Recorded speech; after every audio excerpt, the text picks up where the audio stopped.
Today we will read chapter 4 structure of the atom.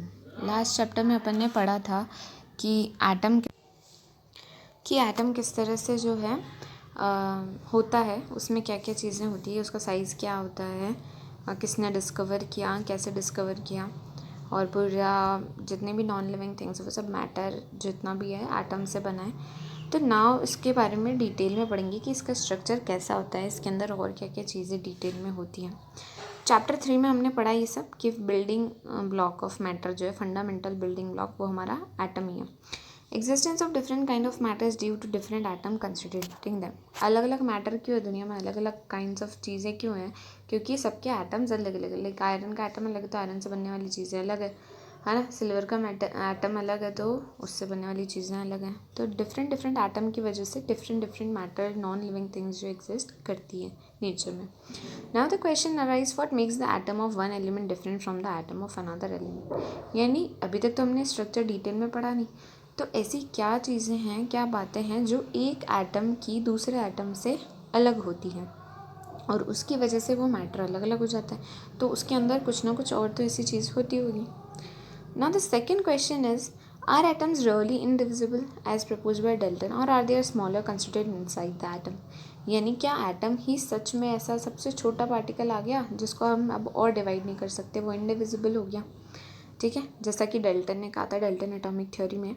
या फिर उसके अंदर उससे भी छोटे छोटे और पार्टिकल्स है एटम के अंदर। सेकेंड क्वेश्चन ये। तो इन सब के आंसर्स जो है हम इस चैप्टर में हमें मिल जाएंगे धीरे धीरे। We shall find out the answers to these questions in this chapter. We will learn about subatomic particles. तो ये तो एटम के बारे में तो हम पढ़ चुके हैं। अब सब एटॉमिक पार्टिकल्स यानी इसके अंदर और छोटे छोटे आने वाले पार्टिकल्स के बारे में हम लोग रीड करेंगे, ठीक है। And the various models that have been proposed to explain how these particles are arranged within the atom. और इस चैप्टर में हम डिफरेंट डिफरेंट मॉडल्स पढ़ेंगे, यानी डिफरेंट डिफरेंट एक्सपेरिमेंट्स जिन साइंटिस्ट लोगों ने किए हैं, जिन्होंने धीरे धीरे एटम के बारे में डिस्कवरी की, उन्होंने अपने क्या क्या व्यूज़ रखे और क्या क्या बोला एटम के बारे में कि एटम किस तरह से होता है, उसमें पार्टिकल्स किस तरह से रहते हैं, उन सब के मॉडल्स पढ़ेंगे हम। तो पुराने मॉडल्स भी पढ़ेंगे एंड जो लास्ट लेटेस्ट जो भी एक्सेप्टेड है बाय एवरीवन वो भी हम पढ़ेंगे। तो a major challenge before the scientist at the end of 19th century was to reveal the structure of the atom as well as to explain its important properties. तो एक काफ़ी challenging part क्या रहा साइंटिस्ट लोगों के लिए 19th century के and में, कि उनको एटम का स्ट्रक्चर रिवील यानी लोगों को बताना था कि किस तरह से होता है, और उसको एक्सप्लेन भी करना था कि उसकी ऐसी क्या खास प्रॉपर्टीज़ है, क्या बातें हैं जिसकी वजह से वो स्ट्रक्चर ऐसा है, और ऐसा है स्ट्रक्चर तो उससे क्या होता है, ठीक है।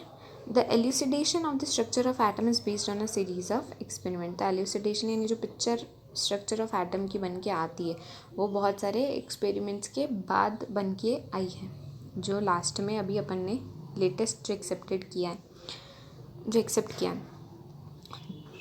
तो काफ़ी सारे एक्सपेरिमेंट्स हुए उसके लिए पहले। One of the first indications that atoms are not indivisible, ठीक है, यानी एटम्स इंडिविजिबल नहीं है, वो डिवाइड हो सकते हैं। वो कैसे आया, जब हमने स्टैटिक इलेक्ट्रिसिटी को पढ़ा स्टैटिक चार्ज को पढ़ा। स्टैटिक इलेक्ट्रिसिटी जो कहीं रब करने से, किसी सरफेस को रब करने से जो इलेक्ट्रिसिटी, जो चार्ज प्रोड्यूस होता है, जैसे अपन स्केल को रब करते हैं और वो देन वो पेपर को अट्रैक्ट करता है, पीसेस ऑफ पेपर। ये एक्सपेरिमेंट बच्चे सब करते हैं। तो उस कंडीशन को पढ़ने के बाद हमें समझ आया कि एटम्स जो इंडिविजिबल नहीं है। And the condition under which electricity is conducted by different substance. और वो कंडीशन जिसके अंदर इलेक्ट्रिसिटी कंडक्ट ही क्यों होती है, क्योंकि एटम के अंदर के पार्टिकल्स वो कहीं ना कहीं एक जगह से दूसरी जगह जाते हैं, दैट्स वाई इलेक्ट्रिसिटी कंडक्ट होती है। तो अगर कहीं पे भी किसी सब्सटेंस द्वारा इलेक्ट्रिसिटी कंडक्ट हो रही है तो वो कंडीशन विदाउट ये पॉसिबल नहीं है कि एटम इंडिविजिबल हो। अगर एटम इंडिविजिबल हो जाएगा तो पूरे का पूरा एटम ही एक जगह से दूसरी जगह जाएगा, ठीक है ना। तो वो सारे जो एक्सपेरिमेंट्स थे, जो बातें थी, उनके थ्रू हमें पता चला कि नहीं, एटम इंडिविजिबल नहीं है।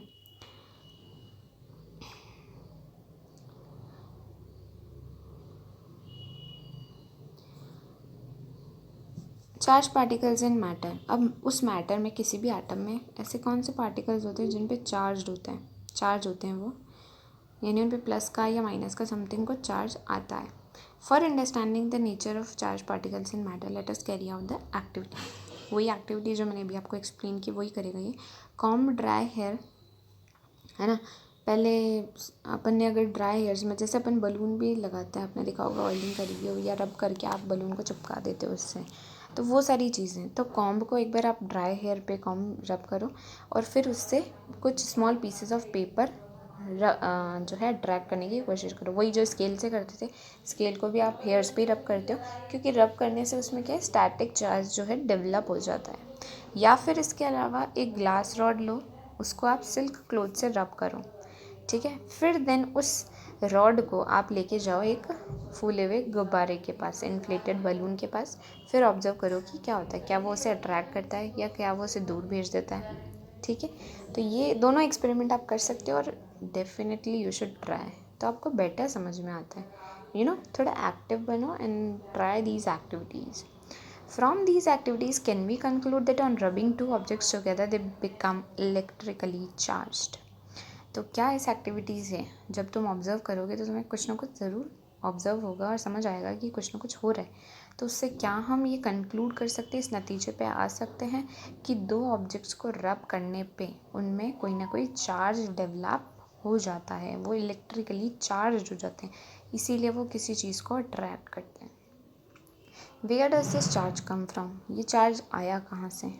This question can be answered by knowing that an atom is divisible and consist of charge particle. ये क्वेश्चन का आंसर तब भी मिल सकता है जब हमें पता चले कि एटम डिविजिबल है और उसमें अंदर कोई ना कोई चार्ज पार्टिकल ज़रूर है, तभी रब करने से उन पर चार्ज आ रहा है। अदरवाइज़ कैसे पॉसिबल है, और कैसे चार्ज आएगा, कहीं बाहर से तो आने से रहा।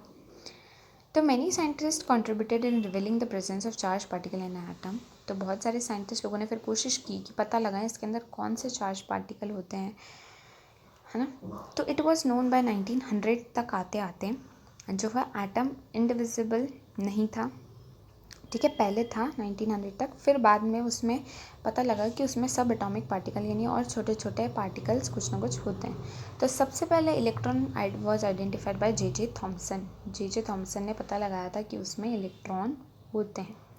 Even before the electron was identified, उससे भी पहले, इलेक्ट्रॉन के पता लगाने से पहले 1886 में जो है क्या हुआ, discover the presence of new radiation in a gas discharge called them canal raise.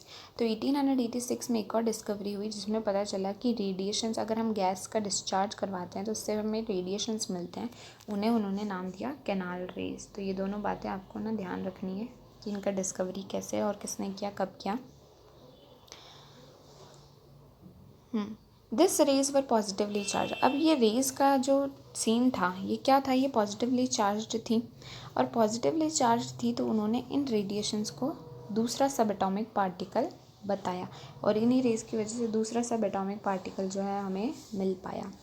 इस पार्टिकल का चार्ज था, और चार्ज क्या था, इक्वल इन मैग्नीट्यूड, यानी जैसे इलेक्ट्रॉन का चार्ज 6.022 इंटू 10⁻23 इलेक्ट्रॉन होता है मान लीजिए, तो उतना ही चार्ज जो है इस प्लस वाले पार्टिकल का भी निकल के आया। यानी मैग्नीट्यूड जो न्यूमेरिकल वैल्यू है वो सेम थी, पर चार्ज ऑपोजिट था। यानी इलेक्ट्रॉन पे माइनस का चार्ज था, यहाँ पे मतलब वो माइनस के होते हैं electrons, and protons plus charge के होते हैं, ठीक है।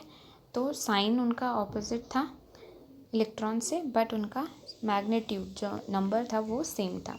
इसका mass, its mass was approximately 2000 times that of electron. इसका मास जो है वो इलेक्ट्रॉन से 2000 टाइम्स निकल के आया, 2000 गुना। It was given the name of proton. फिर बाद में इसको क्या नाम दे दिया गया, proton.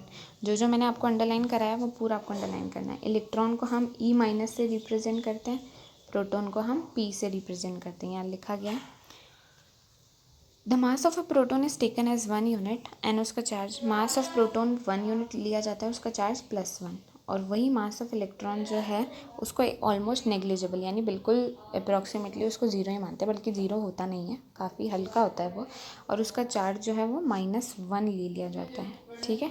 Charge is considered to be -1, ठीक है। It seem that an atom was compose of protons and electrons. तो अभी तक दो ही चीज़ें डिस्कवर हुई थी, तो लगता था कि एटम जो है प्रोटॉन्स और इलेक्ट्रॉन से ही बना है, म्यूचुअली बैलेंसिंग देयर चार्ज। और म्यूचुअली मतलब एक दूसरे के साथ वो अपना चार्ज बैलेंस कर रहे थे, क्योंकि जितना प्लस प्रोटॉन का था उतना ही माइनस इलेक्ट्रॉन का भी था, तो दोनों कैंसिल होकर अभी तक नेट चार्ज 0 रह रहा था। It also appear that the protons were in the interior of the atom. ये भी पता चला कि प्रोटॉन्स जो है वो एटम के अंदर वाले हिस्से में रहते हैं, for whereas electron could, और जबकि इलेक्ट्रॉन जो है वो ईजीली उस एटम से बाहर निकाले जा सकते हैं, ठीक है, बट नॉट प्रोटॉन्स, पर प्रोटॉन्स नहीं निकाले जा सकते थे। तो ये भी आप पूरा अंडरलाइन कर लेना यहाँ तक। Now the big question was, अब और क्या डिफ़िकल्टी आई, क्या क्वेश्चंस पुट अप हुए। What sort of structure did these particles of the atom form, ये किस तरह का स्ट्रक्चर बनाते हैं, ठीक है, मतलब कैसे प्रोटॉन कहाँ होते हैं एटम में, अंदर किधर होते हैं, और इलेक्ट्रॉन किधर होते हैं जिनको उससे निकाला जा सकता है। तो ये सारे क्वेश्चन के आंसर अब हम नेक्स्ट टॉपिक में पढ़ेंगे, the structure of the atom. We have learned कि डाल्टन एटॉमिक थ्योरी पढ़ी चैप्टर 3 में, जिन्होंने बताया था कि एटम इनडिविजिबल है और नहीं डिवाइड हो सकता, और इंडिस्ट्रक्टिबल, इसको हम ख़त्म भी नहीं कर सकते नेचर से, ना हटा सकते। But the discovery of two fundamental particles, electrons and proton, inside the atom led to the failure of this aspect of Dalton's atomic theory. But in दो फंडामेंटल पार्टिकल्स की डिस्कवरी की वजह से जो एटम के अंदर थे उनकी थियोरी जो है वो तो फेल हो गई थी। It was then consider necessary to know how electrons and protons are arrange within an atom. तो फिर ये बहुत नेसेसरी हो गया था कि किस तरह से इलेक्ट्रॉन और प्रोटॉन अंदर एटम के अरेंज्ड है वो पता लगाया जाए। For explaining this many scientist propose various atomic models. तो ये एक्सप्लेन करने के लिए बहुत सारे साइंटिस्ट लोगों ने अलग अलग एटॉमिक मॉडल्स, एटम के मॉडल्स बनाए, यानी अपना डिज़ाइन शो किया। जैसे अभी भी होता है ना, किसी कोई नई चीज़ डिस्कवर होती है तो अपने अपने मॉडल रिप्रेजेंट करते हैं लोग। जैसे अभी इलेक्ट्रिक स्कूटर आने लगे तो किसी ने फर्स्ट ऑफ द टाइम तो अपने मॉडल कहीं ना कहीं रिप्रेजेंट किया होगा। जैसे बड़ी बड़ी कॉलेजेस आप देखो तो वहाँ जो बच्चे अपना मॉडल बनाते, कोई नई चीज़ डिस्कवर करते हैं तो वो अपने मॉडल्स रिप्रेजेंट करते हैं साइंस फेस्ट वगैरह में। देन बाहर से लोग गेस्ट आते हैं उन्हें देखना, तो उस तरह से पहले भी सब लोगों ने अपने अपने मॉडल रिप्रेजेंट किए थे। और उनमें से सबसे पहले साइंटिस्ट थे जे थॉमसन, जिन्होंने एक मॉडल दिया स्ट्रक्चर की अपना कि स्ट्रक्चर ऑफ द एटम कैसा होगा। वो मॉडल के बारे में अपन नेक्स्ट क्लास में पढ़ेंगे, ठीक है। Thank you.